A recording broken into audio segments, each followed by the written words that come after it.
Welcome to Being Curious podcast show with Counseling Reflections, a podcast where we dive deep into the human experience, uncovering stories of resilience and triumph.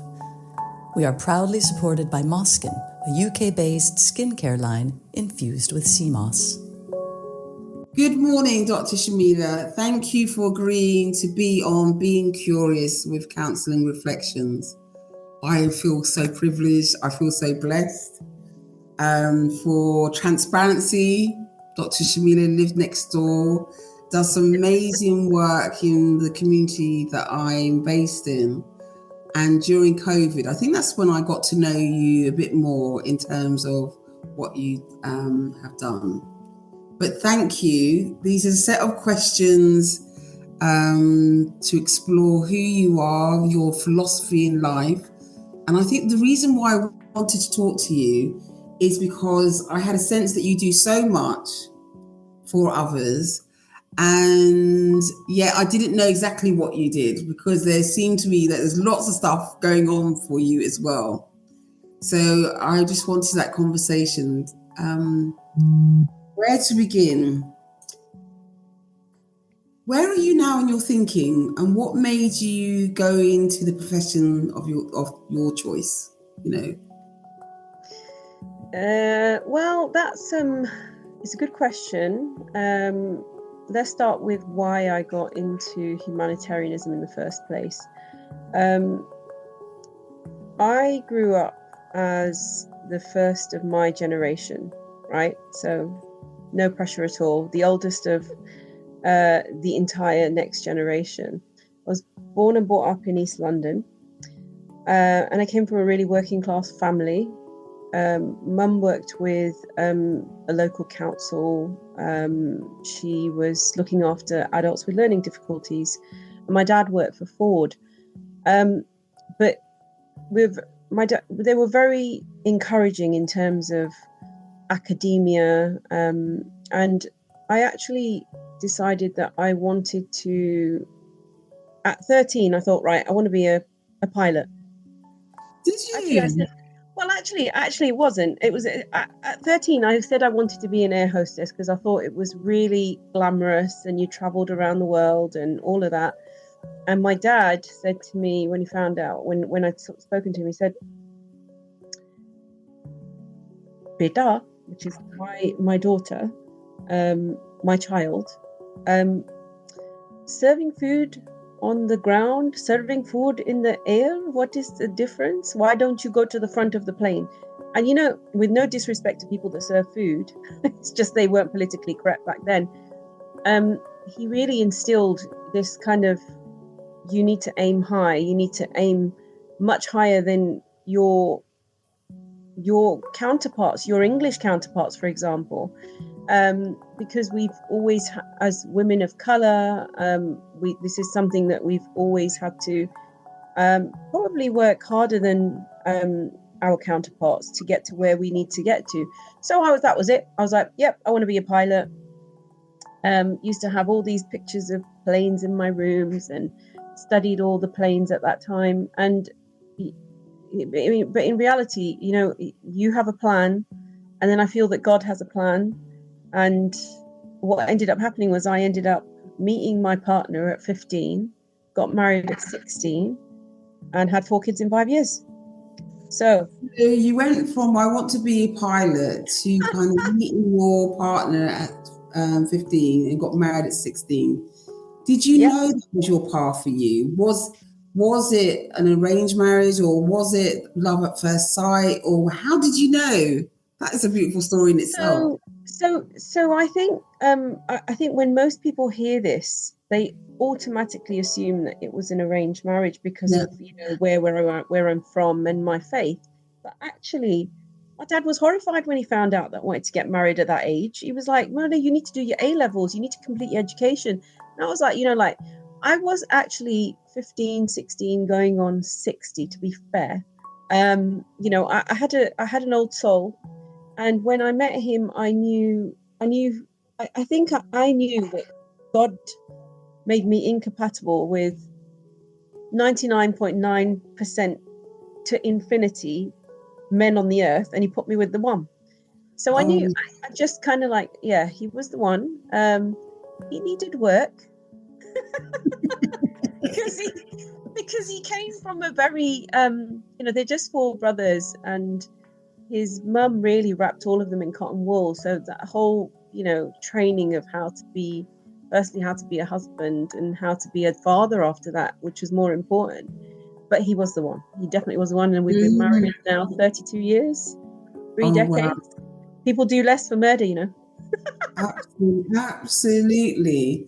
So you met each other and you started a family. When did you then go on to your career? How did you kind of get to that point where you're a mother, a young mother, your dad has instilled, daughter, I need you to kind of think bigger than what you're thinking. Yeah. You can be anything that what you want. How did you get to the next stage and focus of your life? I think I'm living proof that marriage isn't a barrier to education, and education shouldn't be a barrier to marriage. Because I stayed at home for 7 years. I looked after the children, and during that time, I set up a business called Asian Creations, which I still run to this day, doing bridal hair, makeup, and henna, which then tapped into my creative brain. But I always felt like I needed to challenge my academic brain, and after 7 years of staying at home with the kids and running the business. I mean, often the business was evenings and weekends. Often I'd go out, do the bride in the morning before the children were even up, and be back at home. It was quite a crazy kind of schedule.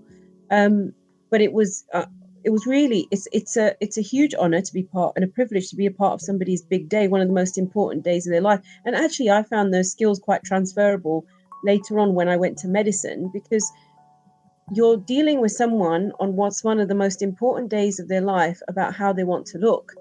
And so it builds your social interpersonal communication skills. But when you move into the health sector, you're dealing with people that are so worried about their health, and then, using those communication skills to kind of relieve them and help them through their health journey. So yeah, it seems like really two different things altogether, but I can see why both being creative is useful in being in medicine as well. Oh, and yeah. Actually, you're meeting people where both of them are vulnerable, aren't they? Going to your wedding to get married is a vulnerable time. Is this going to work? And then health-wise, that kind of health vulnerability. Yeah. What drew you to medicine? Of all the fields that you could have gone for, I think, I couldn't fulfill my pilot dream because I had to keep my feet on the ground. But saying that, I have taken helicopter lessons as a grandma, because I thought I've got to do that before I die. It's on the bucket list. But I was very drawn to the fact that medicine was a career that you are, that you're helping people. You're helping people through that journey where they're vulnerable, and that it is one of the few jobs in the world that is all about empathy, compassion, and saving lives. I actually, even from a faith point of view, and we have a part of the scripture in one of the chapters of the Quran says, to save one life is to save the whole of humanity. And I love, it's one of my favorite verses in the Quran. Say that again. To save one life is to save the whole of humanity. To take one life is to take the whole of humanity. It's so beautiful. It's such a beautiful verse, and it's from chapter 5. I think it's verse 32. But it really encompasses and embodies medicine for me. And for me, I remember when I was going for the exam. So here's me, a mum of 4 at 23, and I went back to do my A-levels at 25. A-levels are the hardest exams you will ever do in your entire life. So at 25, I applied to go and do my A-levels, and I just remember people thinking, are you nuts? I mean, I had people from the culture within the community was like, stay home, look after your kids. They're your priority. What is it that you're going to chase? I mean, face it, who would think that a woman of color, a Muslim woman at that, that is going to attempt to do medicine with 4 children. And I'll tell you something that, drove me and made me even more determined to actually keep my eyes on the prize. I never was one for listening to critics on the sides. So this is one of my things. I always say, don't listen to the critics on the sides, keep your eyes on the prize. And I remember the first day I started, I mean, how I actually did the A-levels is another story, with 4 children, managing. And by the way, I lived with my in-laws. I lived with my in-laws for 12 years. And so I wasn't just looking after 4 children and my husband. I was looking after an extended family, which meant cooking and cleaning for them. My mother-in-law, father-in-law worked. They were factory owners, and they would expect to come home and have the food ready on the table. So not only did you use being a wife, a mother of 4 children, and you're supporting the extended family, there was an expectation that should happen. Yep. Did they place it on you, or was it just who you were as an individual? Because it seems like you're a unique woman. I don't think many women like you are born in this lifetime. That's what my kids say to me, actually. So I don't know anyone like you, Mum. There are women, and the thing is, you're drawn to people that are similar to you. And I do know other women in the community have done, they've achieved amazing things and worn. So I always describe myself as a woman of many hijabs. I wear many different hats in the hijabs in the community. And I think that because I've done that from such a young age, as you grow older, you just continue to add and adapt to your roles for what you need to do at that time. And at that time, I was doing all of this, making sure, maintaining her household, maintaining my business, maintaining my children, getting part-time. I was actually an assistant part-time carer as well at a nursing home because I needed to get the work experience to get into medicine. And I remember when I actually achieved that place. I mean, this is a side issue, but in the run-up to my A-level exams, the year 2 exams, the most difficult exams of your life, I underwent a laparotomy, which was it's an open surgery of your abdomen 6 weeks before my exams. How I passed those exams is just a miracle. I just think it was divine intervention. But I remember the first day of starting university. So I got my place, and one of the deans of the university asked to see me. He was a white middle-class man who said, yes, I'd just like to make sure that you know what it is that you're getting yourself into, because there'll be no special treatment for you because you have children. You'll be expected to do everything that your peers are doing. And I remember looking at this man thinking, after everything I've just been through to get my place, I said, actually, Mr. Lieb, I have never had special treatment when I've sat the hardest exams of my life with 4 children, open surgery, and a business. So I won't be expecting special treatment, thank you. But I'm looking forward to this course. And then he kind of like changed track, because I don't know what he was expecting. He just went, oh, okay. But I must say your personal statement was brilliant. I mean, it really stood out. We get thousands of applications. And my opening paragraph was... It's interesting, isn't it? Because actually, someone's judged you again on the surface as to be a mother, to have responsibility. And they're saying, well, and whilst you're here, you know that you need to kind of step up and be like everyone else. And you never asked for that. And then to get the feedback from them, and they kind of back down. Has people always underestimated you then, do you think? Oh, yeah, I think so. And I think there is this, I mean, part of that is fueled by what the media narrative is about women that look like me. I mean, everybody wants to write about women in hijab, apparently.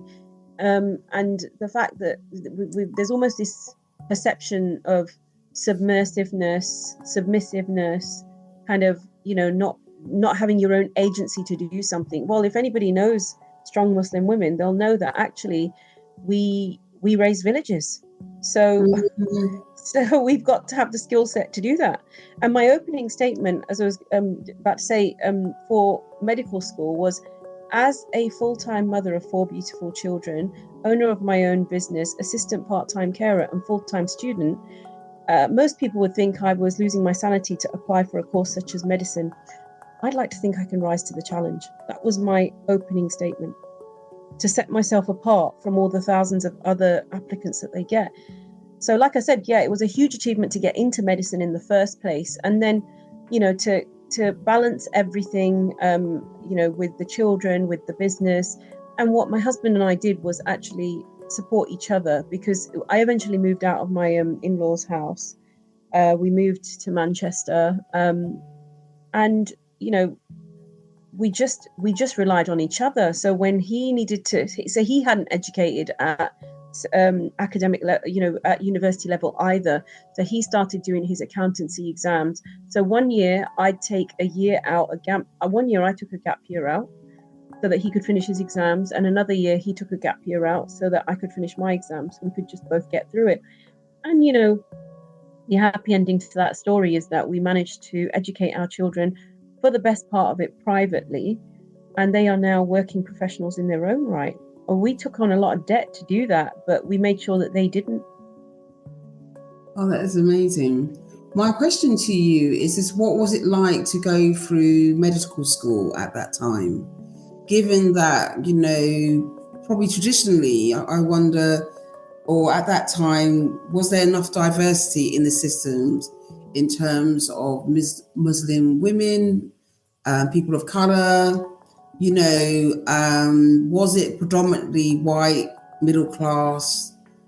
No, People I think no, I don't think it was. I think the faculty was white middle class, but actually you'll find that, I mean, contrary to public perception, there is such a high number of diverse communities that will, I mean, it's actually also a meme that Asian families, you'll be a doctor or a surgeon or a lawyer or an engineer. These are the four. Everything else doesn't matter. That's not true. Absolutely. When I listen to friends of mine who are African, I think they have the same scripts as Yeah, well. yeah, yeah, And yeah. it is really kind of interesting in that. What did you do after university? So you both worked together as a team. Yeah. You now are a doctor. What next then? What happened to you in terms of your journey? So I did everything full time. Made sure that we had the right parameters in terms of right support networks. That's really important. My family live in London, but I remember my mum and dad, even though at their age, bless them, they were grandparents, they would leave their home and come and stay with me or stay with my children while I was doing exams or working nights at the hospital. So when I graduated, I had to make sure that they wore the graduation cap and hat too, because everybody became doctors that day. Honestly, Oh my it gosh. takes a village. It takes a village to raise that person. And honestly, I can still get emotional thinking about it now. We are but a dilution of the generations above. We are everything we are because of what they've invested in us. And I pray that we're able to invest that that feeling of. Can you say that again? You said we are the dilutions of the people above. Yeah. What do you mean by that then, in terms of I why do you just see it in that particular way? I think that there are. There are things that I do that my kids say to me, God, we would never do that. We could never do that. Like none of my kids would ever have got married at 16.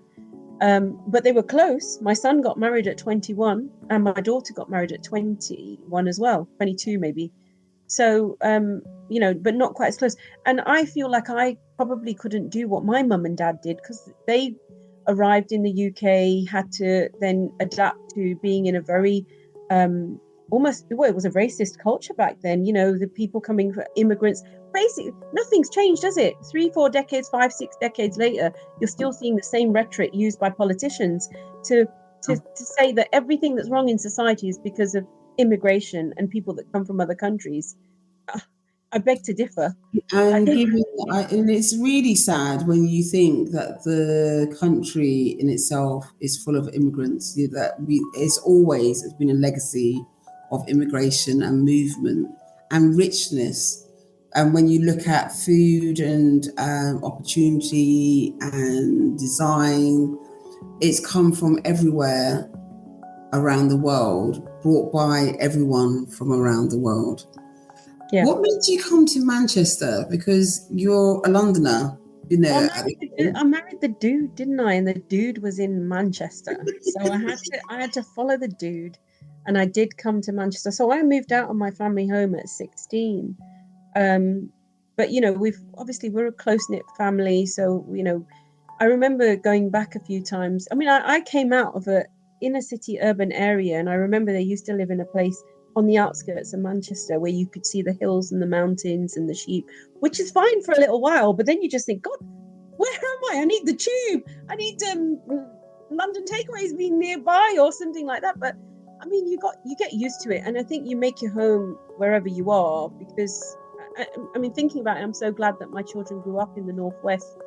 I think there's a certain kind of slowness and appreciative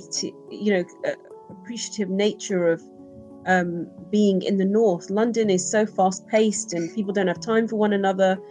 So I'm glad that they were brought up here. And then, you know, I think after moving here, establishing myself, establishing social networks, to move from outside the city from the rural areas to then into city Manchester.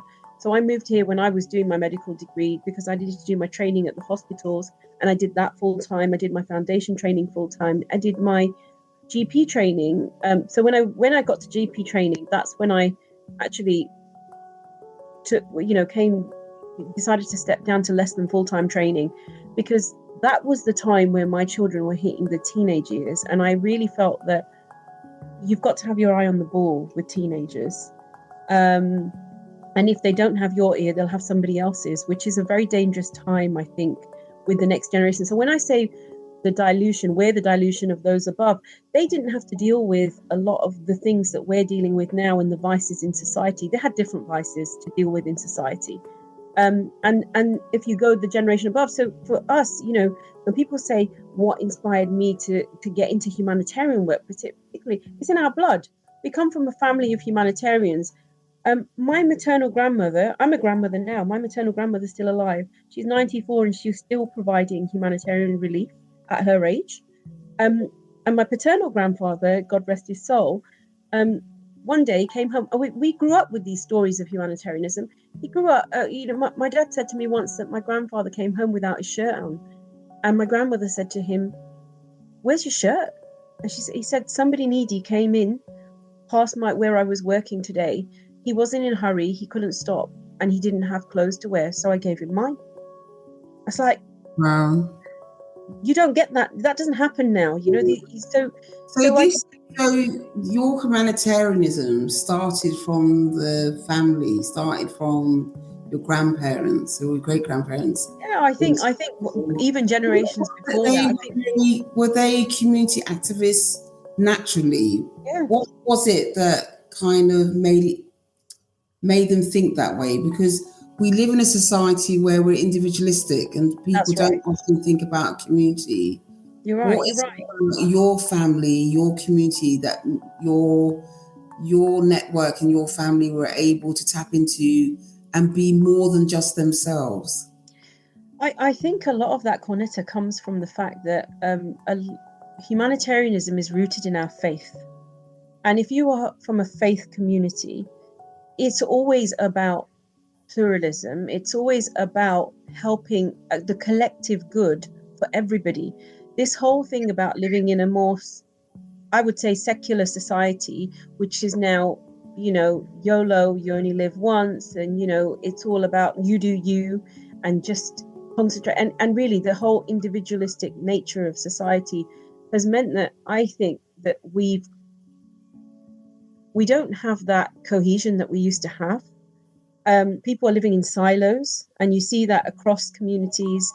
And I like to think, you know, I mean, as you know, a lot of our community work in the UK, we started together. Like, you know, when we started during COVID, a lot of my work prior to that was abroad. You know, everyone that needed support.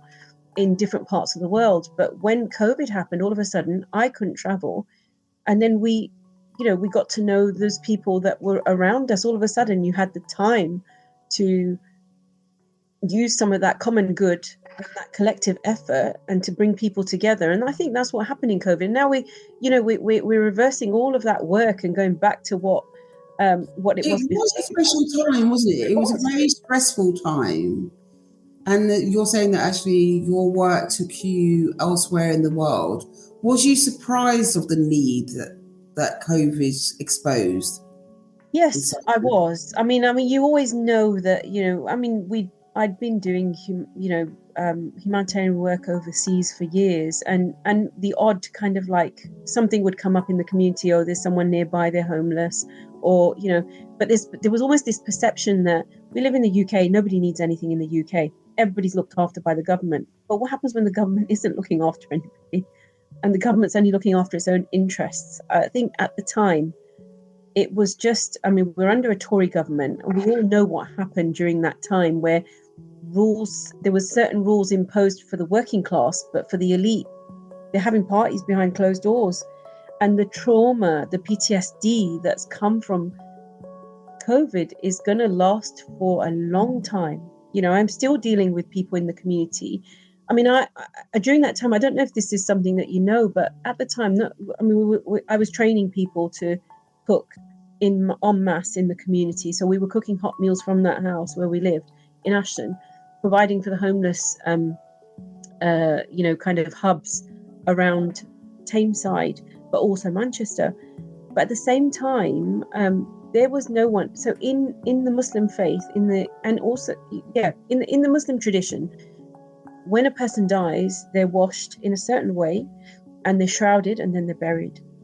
So when COVID happened, it even took that away. The collective condolences that you could give, the grief wasn't addressed at the time, because people were in their own houses, not being able to be comforted by other people, not having that human touch, that hug. And there were very few. So the people that would normally do that job to wash and shroud bodies were always the elders, the aunties in the community, or the uncles in the community. But what ended up happening was they were now suddenly part of this comorbidity risk group, that they couldn't, compromised. So we had to suddenly train new people. So this is one of the roles that I took during COVID, where, I had been washing and shrouding bodies even before COVID, but then suddenly we were at another level where you had to put in infection control. You needed to have a certain level of psychosocial skills in dealing with people that have suddenly lost a family member. So the family member, the last time they saw them in an ambulance, went to the hospital, they never saw them again. Because they were put in a body bag, sealed, and then in a coffin, and then gone. So that kind of trauma. How do you feel that the community, how did you deal with it in terms of your own mental health? Because you were working, or is it your strength as an individual and as a doctor, you step into those spaces? Yes. And you're able to do risk, and I suppose for your work in terms of crisis around the world, you're able to show up in a particular time. But how did that affect your own mental health at that time? I think it was really hard, as it was so close to home. We lost 3 members of our family during COVID, who young people that had, that were relatively well.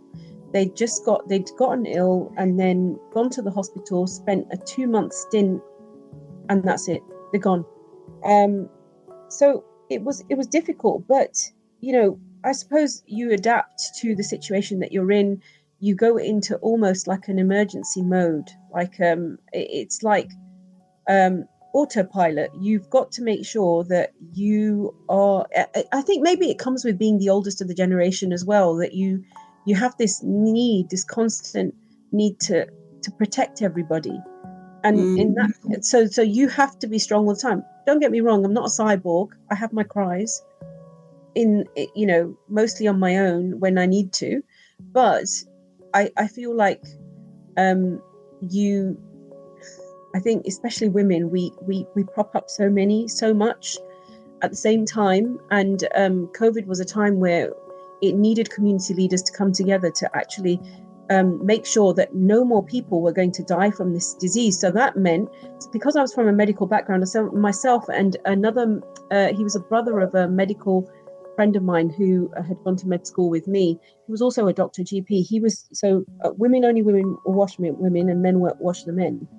But between us, we put together a safe way of washing and shrouding the bodies with infection control and disposing of all the stuff, and started putting together bereavement packs for families that were coming. And it was terrible for families to come. They've not seen their loved one for 3-4 weeks.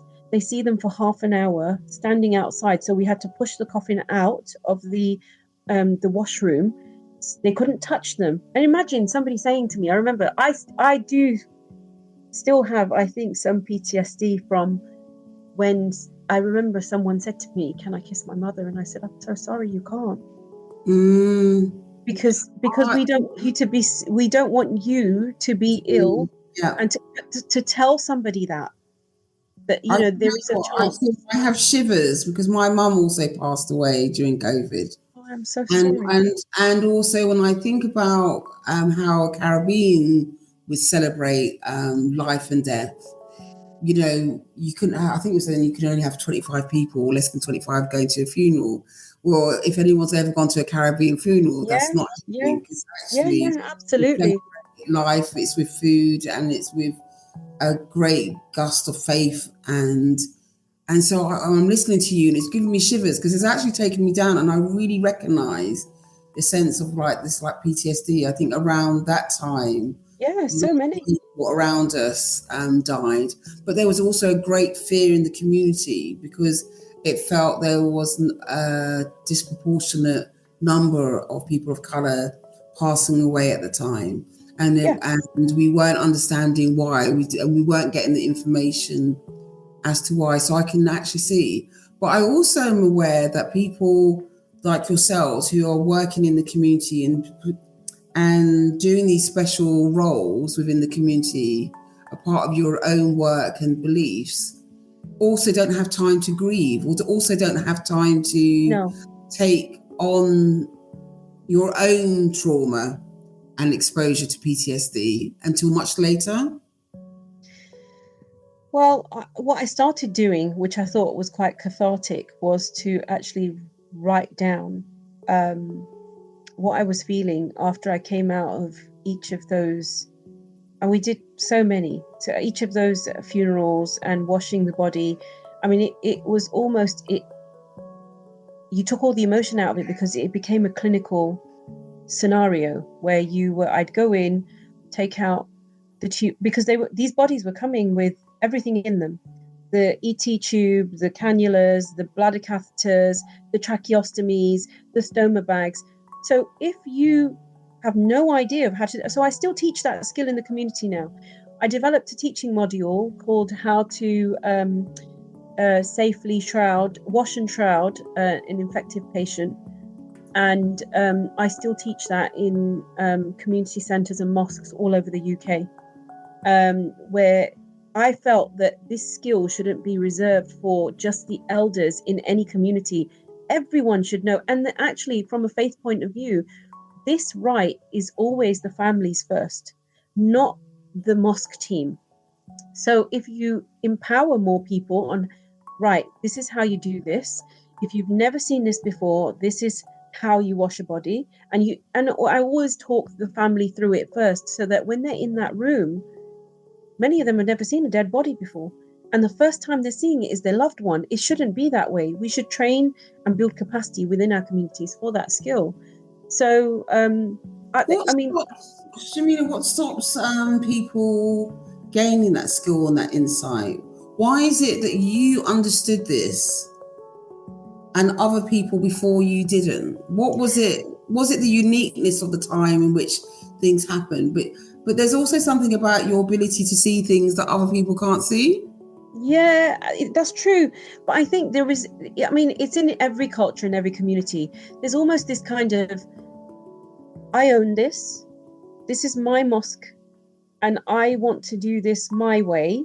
So it becomes almost egotistical. For me, it was really about passing that skill to the wider community. It should not be with a number of, it doesn't say anywhere in the faith that only a select few should know that skill. When it comes to, I know if something tomorrow happens, God forbid, and I know the time is going to come, and it terrifies me every time I do another funeral. I think one day it's going to be my mother, my grandmother. And if somebody said to me, sorry, you can't take part, you can't wash your grandmother because you don't have the skills to do this, you don't have the training to do this, I'd be tearing down that door. It's my grandmother, it's my right to do it first. But this is why I got I set up the teaching module. It's an accredited module. I put in a lot of time and effort with it. And I'm so glad that there's something in the community which actually then propelled those people that were a little bit egotistical to say, no, this is my mosque and we do things my way. No, you need to understand how to do things the proper way and then share it with your community. And they have started, to be fair, many mosques have now started doing their own training off the back of that. So I call this... It sounds like an amazing contribution, not only to the community, but also in this conversation to other communities around the world who might be listening in and thinking, oh, actually, how can I learn from our conversation? What would you want us to know? What do we need to know from you? How do you live your life with meaning and intention? I know that you talked about faith and you talked about a lot, but also you talked about community, you talked about your own community within your home and your ideas. What should we learn? How can we be more like you? How can we serve our community in a humane way and be aware and be awoken for our community?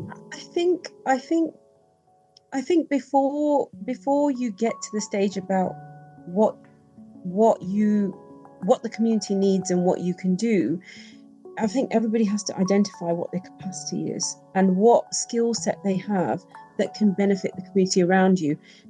One thing that I always say is there's always work to do. As long as we live in a society, we live in a community, we live within our space in the world as it is, our existential space.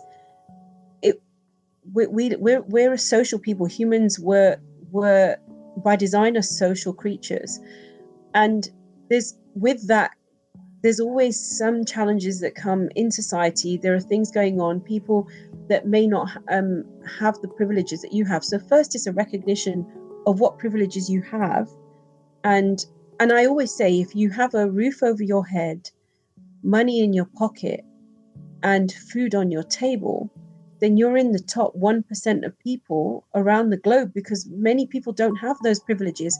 And we should be utilizing, even if you put religion aside, for the common good and for humanity's sake, we should be using some of those privileges to help the other 99%. How much more can you eat? How many houses can you have? How many cars can you drive? At the end of the day, there will come a time, if your whole meaning in life is based around materialism and individualism, there will come a time where that's not going to fill your void. So it's first identifying what privileges you have and what time you have and what skill set you have, and then you look around you. And really, when I mean look, you see where the needs are. And there's needs, within our local community, there's needs across the world. I mean, there's something like, I think it's like 65 million refugees across the world. And I get it that sometimes it's very easy for the human mindset to think, what can I do? What can I do? I mean, I'm just me. What can I do? But, if we all put in a little bit of time, and I honestly think that everybody should at some point deploy abroad or do some community work or humanitarian work in their lifetime, so that they can understand and really put in perspective how we are so privileged. And you look at people that are to the world What sent you out there? What In did the you new see? oh, well, What was the first country you went to, and you felt that you needed to go to kind of okay. be of service, to be of support? So the change from where I was a person that put money in a box, in the charity box, or gave money away online, to actually saying, no, I want to do something, what happened in, I would say, in the second or third year of my second year of GP training, the floods happened in Pakistan. And they were widespread floods. 2/3 of the country was underwater. Many people died. And that, for me, I think that was it was something changed. And I saw, children and families affected and orphans. And I thought, I have to do something. I have to take my skill set and do something about it. And at that time, there was a charity called Doctors Worldwide that was going out. I honestly feel like it was divine intervention that I actually made that trip, because 2-3 colleagues covered for my time. So I had amazing work. Obviously, I was at this time, I'm still balancing a family, my business, my work as a GP trainee. I never locumed, by the way, ever, because I always had my own business, and I would probably go and earn in one day what somebody would go and take a whole month to earn. So I always kept that part of the business, but I was trying to balance all of that. And I remember, and I bless them, I had some colleagues that covered for me, and I went out for 10 days, and that really shifted my entire, it's one thing to see it on TV, on a screen, and then, just give your money and think, okay, that's it, I'm done with it, I did my part. It's an entirely different experience to go there, to sit with the people, break bread with the people, and understand what their challenges are, what they've lost, and how we can actually help them, and how easy it is really sometimes to help in some of these countries. So that really was my first kind of dip into humanitarianism. It was a 10-day trip. I came back and I was mind blown. And I thought, I have to do this again. And then I think so that was 2010. 2011, the Syrian war started. 2012, there was another, it was an episode of, like there were many episodes in the history of Gaza, there was an Israeli attack on the Strip, and I visited there. So that was the next trip that I went on. I went to Gaza in 2012, went to the Strip, and saw firsthand exactly what we're seeing. Obviously just a fraction now of what we're seeing now. And honestly, there isn't a day in the last 10 months that I haven't cried over seeing something that's happening in there, because I've been there, sat with the people. I know what a beautiful community they are, in terms of, just wanting, they teach life, just wanting to be alive and just live their lives, not under occupation. So that was my second humanitarian trip. And then I volunteered the following year. So that was in November 2012. And I think it was May 2013. So in January, there was a massive influx of Syrian refugees to the northwest borders, because they were being bombed, aerial bombed and all of that. So I took a convoy. We drove all the way from Manchester to Syria. And we did that 4 times that year. How did you I'm really mindful of the conversation. I'm also mindful that people listening to us and may have families all over the world who've experienced some of the places that you've talking about, and experience what it was like for them. But how do you, on a practical level, keep up the resilience of this? Because you're traveling all over the world to very difficult places. And I think that you're right, that I think human beings, which I really love our work, are just amazing. Their capacity to be able to share and break bread and tell their stories, and in a place of maybe what we might perceive as not having anything, but actually I've learned more things from people who didn't have anything than people who Oh have. yeah, How definitely. do you keep your resilience up? How do you keep your resilience if someone wants to enter this and this is an act of service and this is where they want to be in their lives? How do you sustain resilience? So I think, just as you've just mentioned, that you learn more from people that have nothing. I think over the years of me traveling, and it's been now 15, yeah, almost 2 decades now, I feel that you learn so much about resilience and adaptation from those people themselves. So, I mean, like, there's certain things that have changed in my life since I've gone to these places. I don't take longer than a 5-minute shower because I sit with people that have to walk for miles for water. And they don't have the privilege of being able to have a shower whenever they want to, or a tap where water comes out of it. So, and to an extreme, I remember at some point, if my kids took longer than 15 minutes in the shower, I'd turn the hot water off. I was like, learn to use what you have and be resourceful.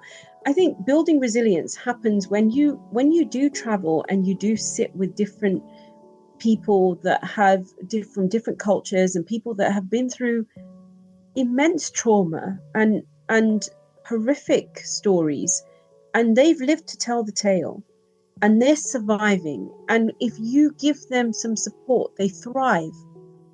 Then I feel like that puts everything in perspective for me, and I just think, shut up, you've got nothing to complain about, honestly.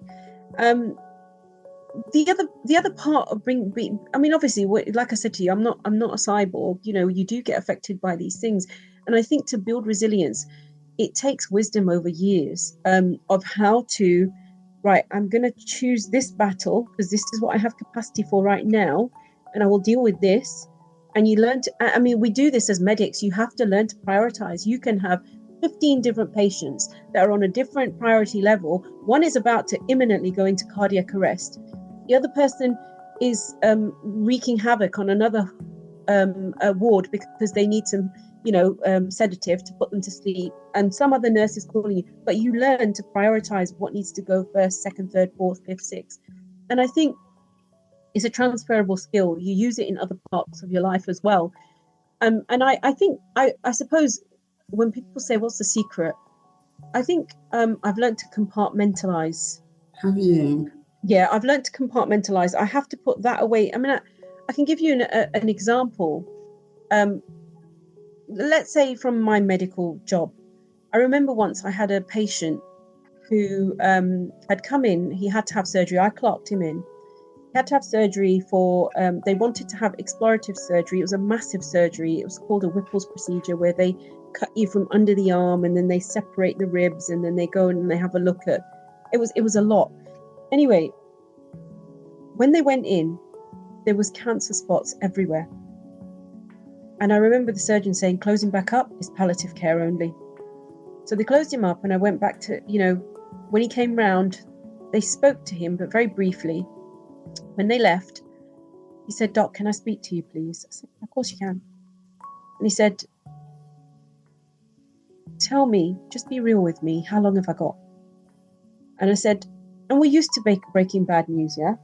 I said, well, look, it's very difficult to say, but you know, based on what the surgeons have said, I think it was something like 3 to 6 months they'd said to him. He goes, but really, is it 3 to 6 months? And he said, and I said, look, I would start taking care of your affairs. You have to be very careful about how you say the words, because they remember those words. So I said, you have to be very sensitive. And I said, I would start taking care of your affairs. And he said, I'm going to be real with you. My daughter's getting married in September. Am I going to make it to the wedding?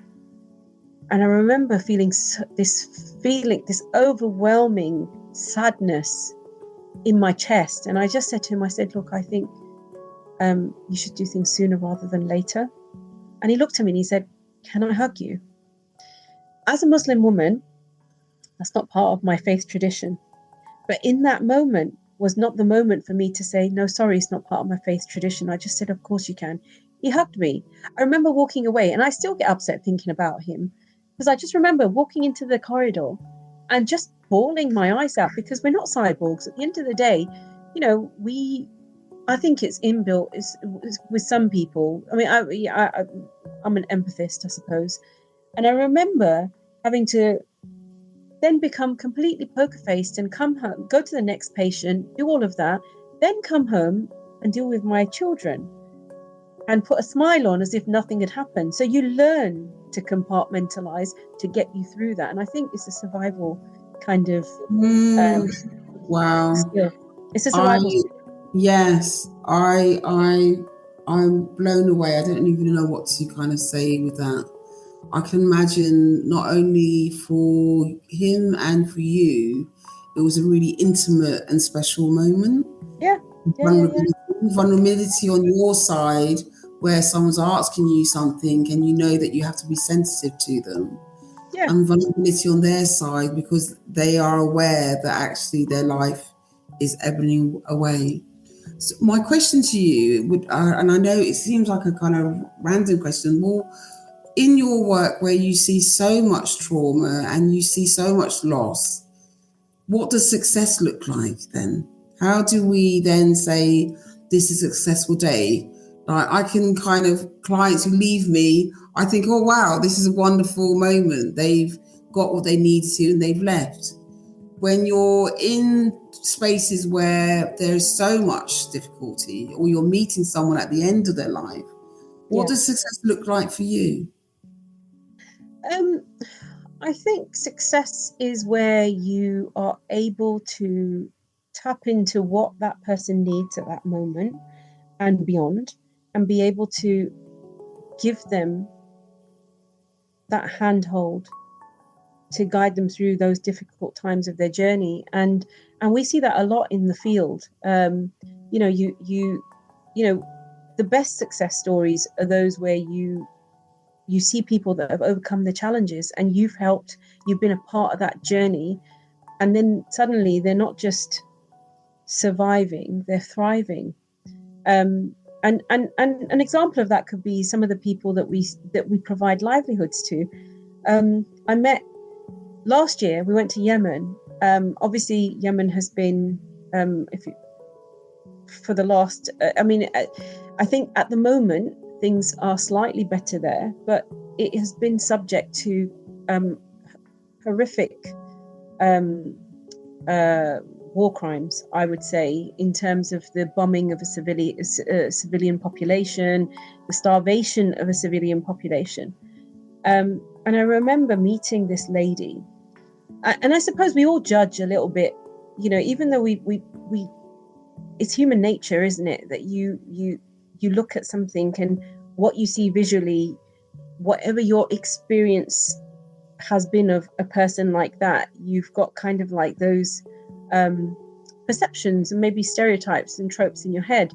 I remember seeing this lady who was a complete so she was fully covered in black, face covered, just eyes showing. And we went to see her because she had been through an abusive marriage. I think she had one son who was now a teenager, and she was part of a fishing community.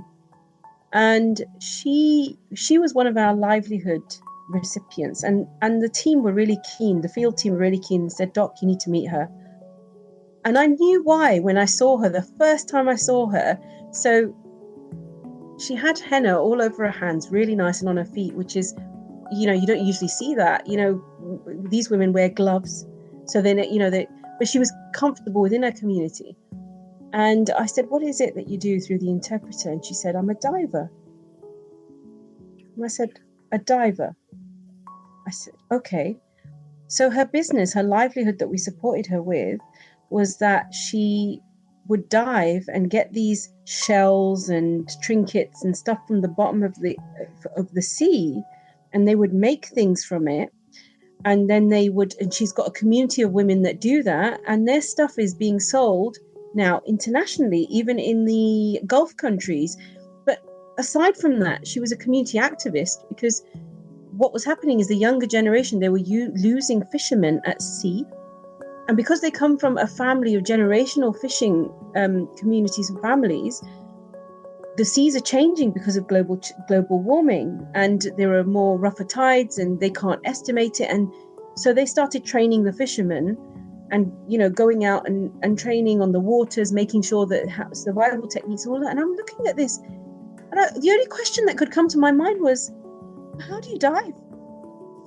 No equipment. What? How do you dive? I mean, what do you wear? What do you wear? She said, I dive like this. I went, what? You dive like that? And I just thought to myself, imagine if you were a normal diver. Well, what is normal? A conventional diver in the bottom of the sea, and you saw this black figure coming down. Dementor. Well, I said to her, honestly, I meet some amazing people. For me, that's a success story. Yeah. My final question. I could talk to you all day, and I would be really selfish. But my final question would be, how do you get people, if people are interested in a career like yours? Yeah. And they're starting, and they want to be, and I say be of service because I think that's how I kind of view it, that you're being of service to not only to your community but to the world and to society and to human beings. How do we start? How do we get, what do we start off doing to kind of end up doing in this work? What's the best way of doing it? I think firstly you have to, as I said before, you have to identify what capacity you've got to give of your skills, your time, your energy. Then number two, you need to do your research. So you need to find organizations that match up to your time commitment, your personal development goals, and that you have for the long term. So organizations like, let's say, MSF, ICRC, Doctors of the World, some of these need a significant time commitment. So if they're taking someone out, you have to have a certain skill set, and you have to, be able to allocate, let's say, 6 months. So that's usually for people that don't have a family, that are still that are training in those skills, and they are able to go away for a long time. But and not everybody can do that. If you're just stepping into the world of humanitarianism, perhaps do some research on charities that are taking people out for the purpose. I mean, charities won't take you out for just for the sake of taking you out. You have to have a skill set.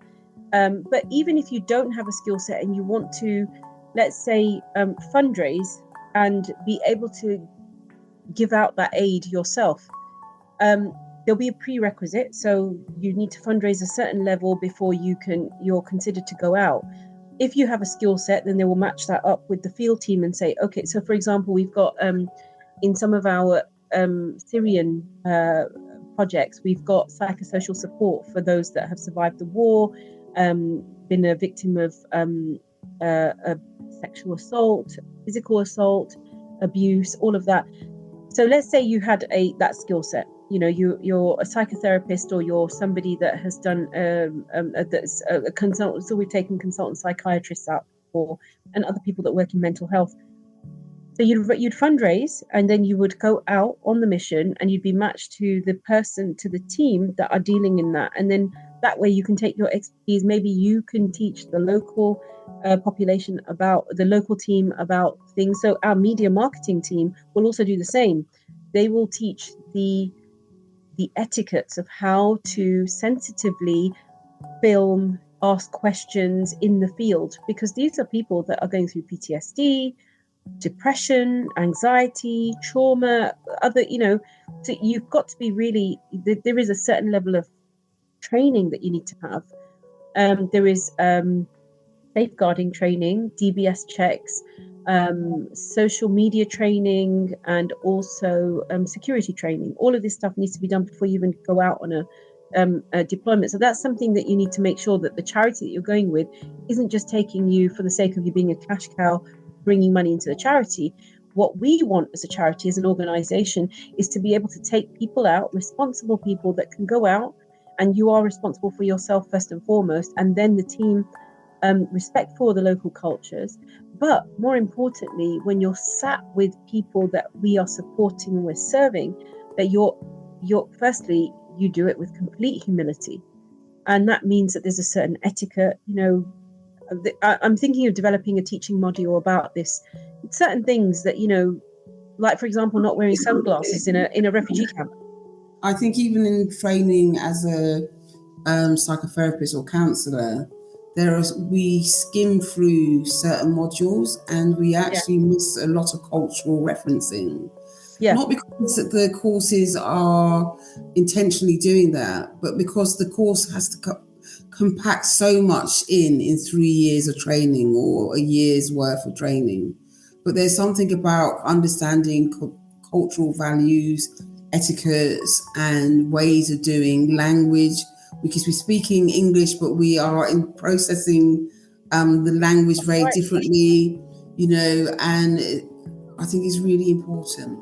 Well, recently I just attended a conference in Westminster about faith and the humanitarian sector, and they recognise that even though we are becoming more secular societies, the people we serve are predominantly faith communities, and there is some agency that we must give to those people to assume that they just need help, and we're the help givers. There is an element of imperialism there, so it's stripping all of that back and making sure that you're doing things in a sensitive manner. And that's one of the things we want people to go out there and come back and be ambassadors for the people.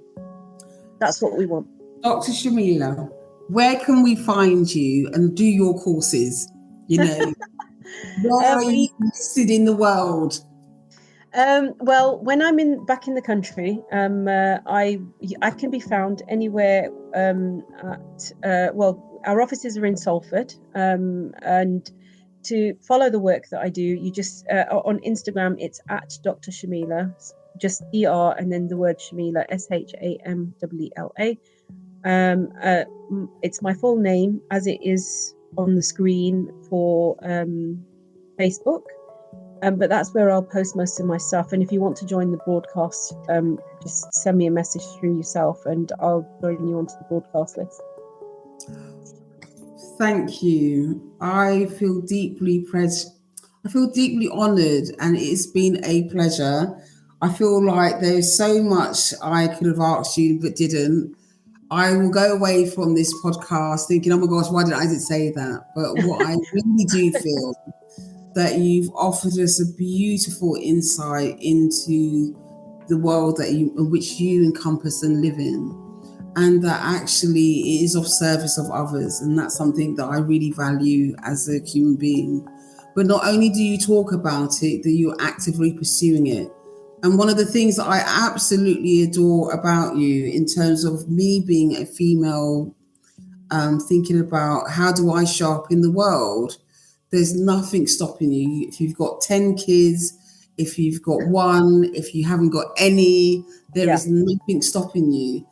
And that actually, there's something beautiful about what your dad did for you many years ago in saying, step up. You can offer more than just being, someone providing food.